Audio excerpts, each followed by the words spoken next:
आज की कहानी का शीर्षक है सांस रोग। आह! पलंग के नीचे पैर रखते ही वसुधा घुटनों पर हाथ रख कर कराह उठी। अब तो लगता है जल्दी ही काठी का मोहताज होना पड़ेगा। घुटने तो बिल्कुल ही काम से गए। अच्छी भली चलती फिरती थी, पता नहीं क्या हो गया है। अरे पिछली बार आई थी तब तो तुझे घुटने की कोई परेशानी न थी। 1.5 साल में अचानक क्या हो गया? आदित्य की शादी में तो तूने कितनी भागदौड़ की थी। जया ने वसुधा की हालत देखकर दुख और अफसोस से कहा। हाँ, उम्र भर तो अच्छी रही, पर बस पिछले 1.5 साल में ही पता नहीं क्या हो गया है। आदित्य की शादी के बाद से ही घुटनों में दर्द रहने लगा और अब तो पलंग से उठकर बाथरूम तक जाना भी मुश्किल हो गया है।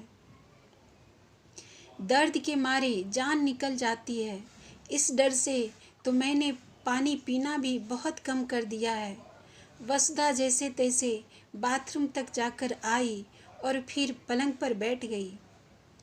तब तक जया लहसुन डाला हुआ गरम तेल लेकर आई और वसुधा के घुटनों की मालिश करने लगी। अरे जीजी, ये क्या कर रही हो? तुम तो बड़ी हो, सेवा तो मुझे करनी चाहिए। वसुधा संकोच से भर उठी। तो क्या हुआ?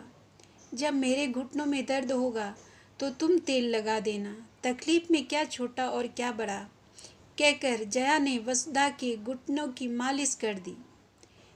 वसुधा के बेटे आदित्य की शादी में दोनों बहनें मिली थीं। तब से 1.5 साल हो गया। अब वसुधा ने बड़े आग्रह से जया को 4-5 दिन के लिए अपने घर रहने बुलाया था। जया कल रात में ही आई थी। दोनों बहनें देर रात तक बातें करती रही थी। सुबह के 7-7:30 बजे थे। जया चाय बनाने किचन में जाने लगी तो वसुधा ने उसे टोका कि बहू उठकर बना देगी, लेकिन जया आनन फानन में अपनी वसुधा की और सुधा के पति सुरेश की चाय बना लाई। 7:30 हो गया है, लेकिन बहू के उठने का पता नहीं है। यह नहीं कि तुम आई हो तो जल्दी उठकर चाय बना दे। रोज सुबह की चाय के लिए 7-7:30 बजे तक राह देखते रहो। वसुधा ने उलाहने के साथ कहा। आज आदित्य की छुट्टी है, 10-20 मिनट देर से भी उठ गए तो क्या हुआ? और भाई, सुबह मुझे जल्दी चाय पीने की आदत है, तो मैं तो किसी के भरोसे नहीं रहती। अपनी और उनकी चाय खुद ही बना लेती हूँ और पेपर पढ़ते हुए, बगीचे का काम करते हुए गरम गरम चाय का मज़ा लेती हूँ। जया ने कहा। हमें अगर सुबह 5 बजे और किसी ऐसे समय चाय पीने की आदत हो जो आदत दूसरे के लिए सुविधाजनक न हो, तो फिर हमें ये काम खुद कर लेना चाहिए, बजाय दूसरों के बनाने का इंतजार करने और उस पर चिढ़ने के। जया ने गंभीर स्वर में कहा। 15 मिनट बाद ही बहू यानी अनु रसोई घर में आई तो चाय के बर्तन देखकर झेंप सी गई। कोई बात नहीं अनु, चाय पी चुके तो क्या, तुम्हारे हाथ की बनी हुई फिर से पी लेंगे। अब बताओ सब्जी क्या बनानी है? जया ने कहा और अनु के मना करने पर भी फटाफट सब्जियां निकालकर धोकर काटने लगी। तभी आदित्य भी किचन में आ गया। सुरेश भी वहां आ गए। अनु वसुधा को कमरे में ही चाय दे आई। बाकी सबने किचन में बैठकर साथ में चाय पी। जया नाश्ता और खाना बनाने में समान रूप से अनु की मदद कर रही थी। साथ ही पुरानी बातों का दौर और हंसी मजाक भी चल रहा था। अनु भी खुलकर हंस रही थी। वसुधा के कमरे तक सबके हंसने बोलने की आवाज़ें आ रही थी। अनु की आवाज़ सुनकर वसुधा को आश्चर्य हो रहा था।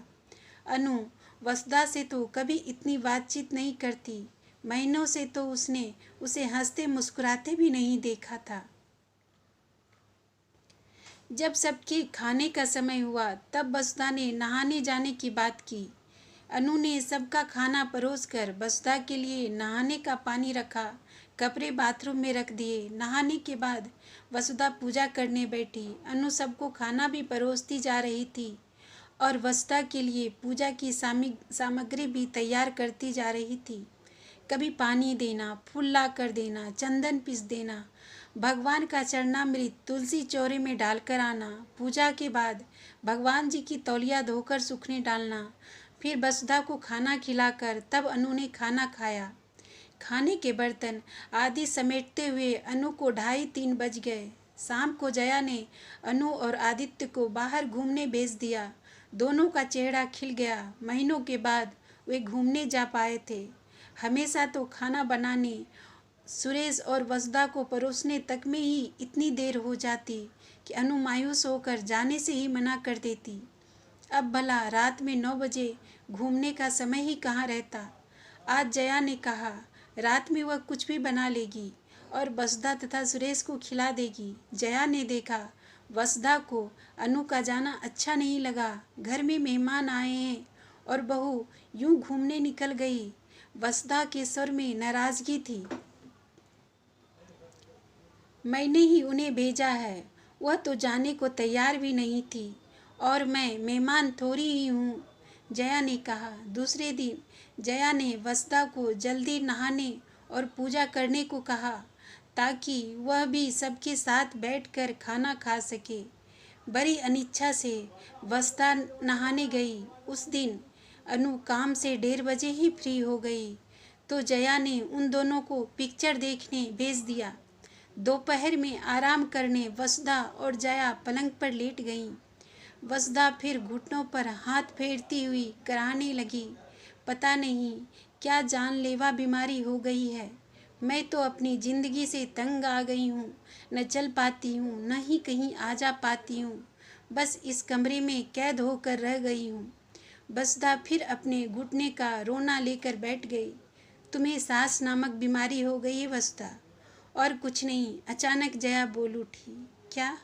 वसुधा चौंक गई। हाँ, और यह बड़ी भयानक बीमारी है। एक बार यह रोग लग जाए तो उम्र भर पीछा नहीं छोड़ती। जया के स्वर में हल्का सा व्यंग था। क्या कह रही हो दीदी, तुम भी ना? वसुधा चिढ़कर बोली, मैं ठीक कह रही हूँ, तुझे कुछ नहीं हुआ है। मध्यम वर्गीय भारतीय घरों की सासों के साथ यही होता है।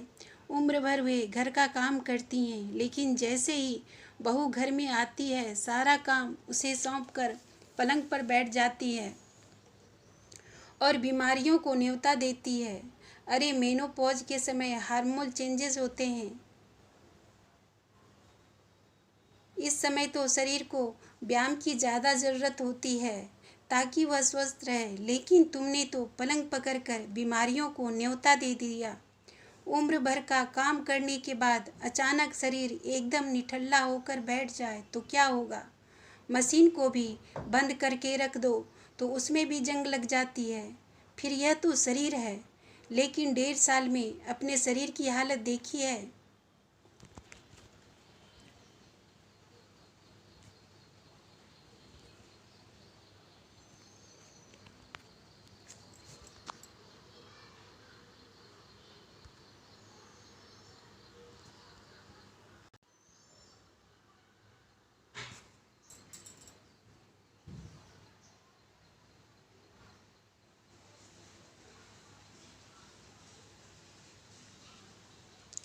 वजन कम से कम 25 किलो बढ़ गया है। अब घुटनों पर यह अतिरिक्त भार पड़ेगा तो दर्द तो होगा ही। मोटापे से घुटने खराब और आगे मधुमेह को आमंत्रण, और फिर कोसती है बेचारी बहू की कि उसके आने से ये सब हुआ। जया ने खरी बात आखिर बोल ही दी। सारी उम्र तो काम में पिस गई, अब इस उम्र में थोड़ा आराम कर लिया तो। अरे अपनी गृहस्थी, अपनी ये पति बच्चों के लिए काम किया ना, सब करते हैं। और तुमने कोई एहसान नहीं किया है, किसी दूसरे के घर का काम तो नहीं किया ना। जया ने उसे डांट दिया। हमारी सास भी तो बैठी रहती थी, हम भी तो अकेले ही सारा काम करते थे। वसुधा कुछ और कहना चाहती थी, मगर जया ने बीच में ही रोक कर कहा, बस बस, मैं तेरी मंशा समझ गई। वो जमाना और था, कुछ लोगों की सोच संकुचित होती हैं, लेकिन हम भी वैसा ही नज़रिया रखें तो उनमें और हम में फ़र्क ही क्या रह जाएगा। तेरी सास ने तुझको काम करवाया, इसलिए तू भी अपनी बहू से बदला लेगी। यह ओछी प्रवृत्ति छोड़ दे। मैं तुझे 4 साल से बड़ी हूँ, लेकिन मेरा शरीर एकदम स्वस्थ है क्योंकि मैं घर का काम करती हूँ। बहू को मदद भी हो जाती है और गृहस्थी संचालन में मेरी सशक्त भूमिका भी बराबर है। लेकिन तुम्हारे जैसे सास काम में मदद तो करेगी नहीं। हाँ, पलंग पर बैठे बैठे गृहस्थी पर अपना आधिपत्य जताकर व्यर्थ विवाद और खींच को बढ़ावा देंगी। सच है, खाली दिमाग शैतान का घर। काम तो कुछ है नहीं तो बहू को परेशान करने की व्यर्थ खुरापाते दिमाग में पैदा होती रहती हैं। पर मैंने बहू को क्या परेशान किया? वसुधा हैरानी से बोली। ये जो देर से नहाना है, देर से खाने बैठना है और इसके पीछे की चालाकियाँ मैं सब समझ रही हूँ, जया ने कहा। तो वसुधा ने सकपकाकर सिर झुका लिया। देख, बहू के भी अपने सपने हैं। खाली बैठकर तेरा दिमाग उल्टी दिशा में चलने लगा है। तू जानबूझकर उसे काम में उलझाए रखती है ताकि वह आदित्य के साथ बाहर न जा पाए। तू अपने दिनों की कुंठा अब उस पर निकाल रही है, यह ठीक नहीं है। किसी दिन अगर वो दोनों अलग हो जाएं, तो फिर ये घुटनों का दर्द लेकर भी सारी गृहस्थी तुझे अकेले ही खींचनी पड़ेगी। तब उसे मत कोसना। शरीर तो काम करने के लिए ही होता है। रविंद्रनाथ टैगोर ने भी 70 वर्ष की उम्र में जाकर चित्रकारी सीखी और चित्र बनाना प्रारंभ किया। वे अगर उम्र की सोचते तो इतना नाम नहीं कमाते। अंतिम बात करने तक जया का स्वर काफी हद तक संयत हो चुका था। वसुधा सोच में पड़ गई। जया दूसरी ओर मुंह करके सो गई। थोड़ी देर बाद वसुधा पानी लेने किचन में गई। जया ने चुपचाप देखा। वसुधा बड़े आराम से चल रही थी। वह मुस्कुरा दी। जया को सुबह सैर करने की आदत थी। दूसरे दिन वह सुबह उठी तो देखा वसुधा उससे पहले ही उठकर बाहर जाने की तैयार थी। यह देखकर जया सुखद आश्चर्य से भर गई। थोड़ी दूर ही सही, पर वसुधा जया के साथ पैदल घूमने गई।